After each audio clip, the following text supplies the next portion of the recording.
and welcome to our first Periscope for the Data Viz Book Club. I'm Sophie Sparks. I work for Tableau Software, which is a data visualization and visual analysis company. I'm part of the Tableau public team, so I work with the free version of the software, helping people get data they want to share with the world out there in a usable format. And I'm here with Andy Cotgreave. Hi Sophie. Hi everybody, my name's Andy Cotgreave. I'm technical evangelist at Tableau. I guess that means my role is to enthuse people about Tableau's mission to help people see and understand data. So I'm going to be asking Sophie most of the questions about this fantastic book today. But before, we'll go for about maybe 15 or 20 minutes. Let us know some comments as we go through this. But first, Sophie, can you tell us what is Data Viz Book Club? Why did you start this thing? So Viz Book Club, at the start of this year, I think just like everybody else, I had a whole list of New Year's resolutions, and one of those was I really wanted to start reading the pile of books about Data Viz I have sitting in my study, which I every year intend to start reading, and every year I don't. So I thought this year to really prompt me to actually get through the growing mountain of books I have, I should enlist some help in sticking to this New Year's resolution.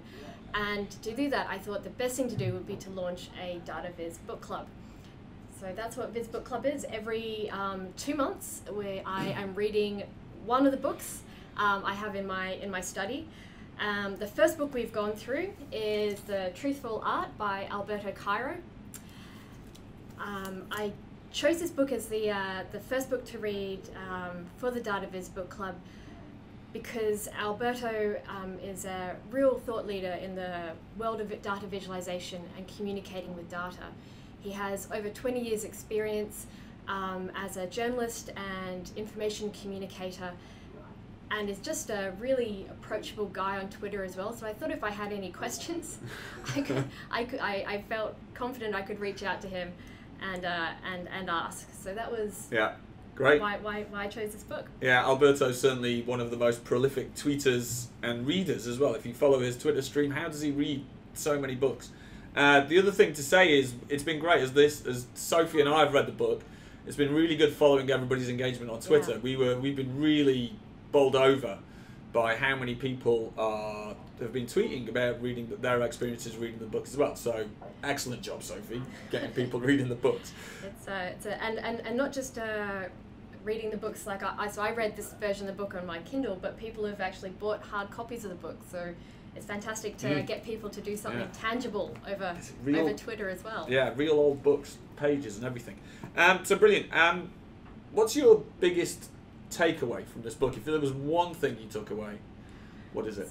Biggest takeaway, I think that would have to be just how fundamental a basic understanding of statistics is to exploring, communicating, understanding, just getting your head around any data set.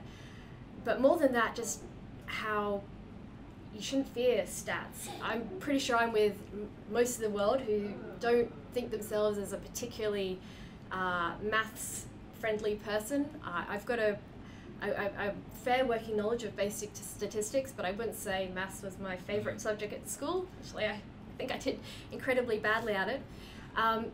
But Alberto dedicated pretty much the whole part 3 of his book, the functional part, to statistics and to ways to understand data, and he did that in a way that was really approachable. He made stats, basic stats, mean, median, mode, standard deviation, and a basic sort of regression models, really understandable, approachable, and showed you how you start with a data set and you just have to ask the first question, which is, what's the mean, what's the median, what's the mode, what's the variance? Okay, so the next question we're going to go on from there is, what's the standard deviation? How's your data looking? And it was sort of step by step and just like an interview. Yeah, I think it was great. That we're in the middle of a UK election here. Obviously, the US has been through their election last year, and elections in France and all around the world. And it seems in the media there seems to be just this distrust of data and statistics at the moment. I feel like we're going backwards in terms of the way the media and politicians use statistics, and books like this are really important. You know, I mean, whether a book like this will be read by wide enough for people to understand those things, but it's maybe it's down to us to really encourage people to get on board with it, because And what was your biggest takeaway, Andy? So mine is Alberto's 5 qualities of a great visualization, and am I going to remember them now? They are truthful, functional, beautiful, insightful, and enlightening. Right, and it's just, it's so good. It's so important to try and you know, there's no way to measure whether a data visualization is right, because there's no such thing as the right thing. But at least this is a model that you can apply to any of your own work. You can always say, you know, it is what I've done, hitting these 5 things, right? And then you can ask other people, is what you've done hitting those 5 things? And it's just a really good way to measure your own work and also assess other people's work. And I think one of the things that wraps into that is there's a great quote on page 351 towards the end, because you're trying to do these 5 qualities, but also you're trying to experiment and push things forward in the field and maybe engage people with data in possibly new ways. But this, as Alberto says, this culture of experimentation needs to be accompanied by a culture of constructive criticism, right? And so with the 5 traits and that kind of mentality that we as practitioners need to adopt, to me, is just a great way to approach this field. You know, it enables us to be better members of the community, to elevate others, but also measure our own work as well. So that's the key. We should get the 5 of them printed up on a poster and put them behind us in the office. Yeah, I was going to write on a whiteboard. If this had been a whiteboard, it would have had the 5 things written on it, but we didn't do it. But somebody tweeted with a picture of, they were going to put those by their laptop or by their screen, because it's really important, right? Background. I should make it my background for my laptop. Yeah, or maybe tattoo it on your forehead. I don't know. Maybe that's the right thing to do. But yeah, the 5 qualities of a data visualization, really important. So what else did you learn? I mean, you've been in the field a few years. What else did you learn in the book? What kind of things did you discover? Sort of, it's really hard. Two points that I really hit home to me, and I'll just briefly go over them. Alberto mentioned them both in part 2, quite close to each other, in the section where he's talking about biases and how you have these different biases. He called them bugs. So one was what he called patternicity. So this is humans' habit of seeing patterns when there are none there. And I know this is something I do and have to check myself in doing a lot when I look at any piece of data. Alberto showed some great examples of, he's like, you know, let's see if there's a pattern in these particular 4 charts, and then he sort of said these charts are completely generated at random, and you're like, but even though I knew they were generated at random, I still was hoping to find some pattern in there.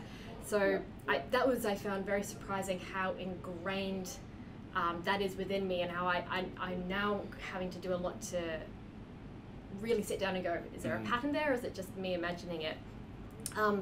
The other one, and it's something you've mentioned just a little bit earlier, is how broadly Alberto reads. He mentions talking about confirmation bias. We read and want to believe things that confirm our own opinions, and he mentioned this in sort of terms of you know, people read newspapers that are like confirm their political opinions, and that he's now started reading a much wider range of literature, not just ones that confirm what he already thinks, so he can challenge his own views. But it's really apparent that he also does that in terms of data visualization. He doesn't just read blogs and scientific journal articles about visualizations that opinions he already holds. For instance, he says he doesn't particularly think radar charts are very good at accurately displaying data, but then he does say, and he's obviously read widely and looked at many types of visualizations. He said, there's this great example in this time when using a radar chart was the right type of chart to use in a particular circumstance. So I think that's really good for everyone to remember, that we should all try and read more broadly, yeah, and try out different types of visualizations than we normally would. I think that's one of the real things that I love about reading Alberto's book, and this is his second book. The first one was the Functional Art. I actually think this is a better book.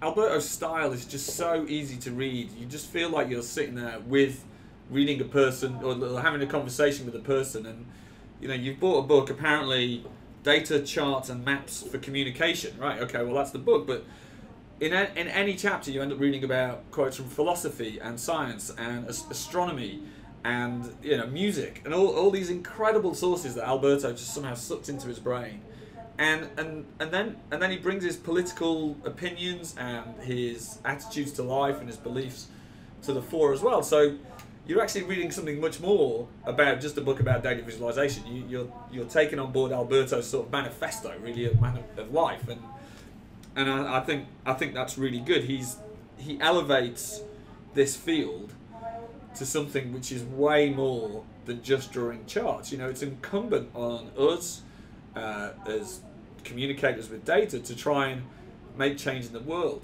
And I've certainly taken on board reading media from multiple different sources since Alberto started doing this. I'm a left-leaning Guardian reader, but I have Fox News on my phone. Just today it's like, well, I read the Guardian's opinion on Trump firing Comey, but then I went and read Fox News's opinions, and it's amazing how things appear good from both sides of the fence. And and that's all sort of dealt with in this book. So it's just a great book that goes way beyond its original manifesto, the original goal. Well, I'm sure it was his goal, but Alberto's what the subtitle is. That's it. It's beyond the subtitle. So I love that bit. What else? Any other takeaways? I think this is a takeaway is Alberto, I wish you'd written this book a few years ago. I would have loved to have. It only came out last year, right, in 2016. Yep. It's a fantastic book for beginners to begin to understand the field of data visualization and communicating with data, but also, as I think Andy, you've just said, and we've both have a few years experience in this field. Andy, a few more than I. Many. But even then, there's some real pearls of wisdom to be taken away. So I think it's a fantastic book, and I wish I'd read it sooner. Yeah, I agree, and I love the way the sections are put together. There's a great introduction, but then each section breaks down ways of visualizing data. Making comparisons, looking at correlations and relationships, and measuring change. And you contrast that to a book like Stephen Few's Show Me the Numbers or Now You See It, and they're brilliant books. Those that Stephen Few writes amazing books that got me on this road. But it's just a great contrast to take what could be a dry subject and what is a dry subject in just about every other book on data visualization I've ever read. And you're reading about line charts, but suddenly in come all these other great influences. And I think that's just fantastic. One last thing, I think that there's a chapter on uncertainty and change. And again, sort of coming back to the distrust in media, poll trackers, I'm not looking at poll trackers in the media for this election anymore. It's a line chart. It's boring. I know they're probably wrong, right? I know they're wrong. And if you follow Alberto now and see his recent appearances on podcasts, and he's doing his Trumpery tour soon, I think that's really where Alberto's beginning to focus on how do we take data which we know isn't factual and convey this uncertainty in the data. And I think that's really important. We began to see that in the US election last year, and I think if I think about the future, I think as data visualization people and statisticians, in order to rebuild trust, we've got to start being more honest about uncertainty and our own conclusions. So I found that chapter particularly fascinating. Brilliant. All right, so that. Before we finish, does that give us? Do we get a big thumbs up for this? Two thumbs. Two thumbs. It's all our thumbs, right? This is Brilliant book you should be reading. If you've not read it, honestly, highly, highly recommended. So go read it. Now, we're going to do another month of book club. And what we decided to do was that we would each pitch a book for us to go and read next. And what we're going to do is to decide who goes first, we're going to flip a coin. So who goes first, because then we'll each make our pitch, and you, audience, can choose which one we do. All right, so do you want heads or tails? Tails. Tails. Tails. I Tails go it first. is. So I'm pitching Cole Nasbermer's Look at this, high production value, right? piece of paper. Storytelling with data. I heard Cole talk in person in London a few weeks ago at a Tableau user group. She also talked, I watched a video of her talking a little earlier this year at the Tapestry conference. And I find she's got a really engaging way of taking you through presenting data as a narrative. And this isn't, what you want to do all the time, and she does caveat that very well. But definitely if you're communicating information to other people, or even to yourself in the future, I'm not sure about you, but I often look at work I've done and go, what the hell? Using storytelling narrative techniques really helps communicate that information and gets other people in and understanding what you're doing. So that's my pitch. If you would like to read Storytelling with Data by Cole Nasbermer with me, we will put a Twitter poll up after this and vote for me. All right. I'm pitching a field guide to lies and statistics, a neurosciences guide to how we deal with data. So this book, Daniel Levitin, it's not a book about data visualization. I mean, there is a chapter about visualizing data in here, and it kind of covers it, but it's a highly relevant book to society. I think right now, personally, I'm just fascinated by where data is in society, statistics and visualization. And Levitin's book covers, it's got a basic introduction to statistics, which is a great refresher for everybody. But the second half of the book is all about statistics in society. So we're talking, it's touching on this fake news. It was published a little bit before fake news kind of had that term, but about how media, politicians, and people like ourselves use and abuse data, and where data sits in society. So it's not about data viz, but it's really interesting, and it's a great thought process, a thought starter book for where we are today. Sounds, I would love to read that one as well. Storytelling with data is awesome too, though. It's really That's good, a really good book. So this sounds fascinating as well. They're both great. Go and read them both, but we'll only choose one for Data Viz Book Club. For next month. So that's it from us. That is. For our first Periscope, please let us know how you think, what you think of Data Viz Book Club, using hashtag VizBookClub. If you have any I'm with the kids, right? Yeah. If you have any suggestions on anything you'd like to see us do in the next Viz Book Club, any other formats you'd like to see us try, please let us know. We're feeling our way through this as we go, so we'd love your input as well. And look out for our Twitter poll to decide what we should be reading next.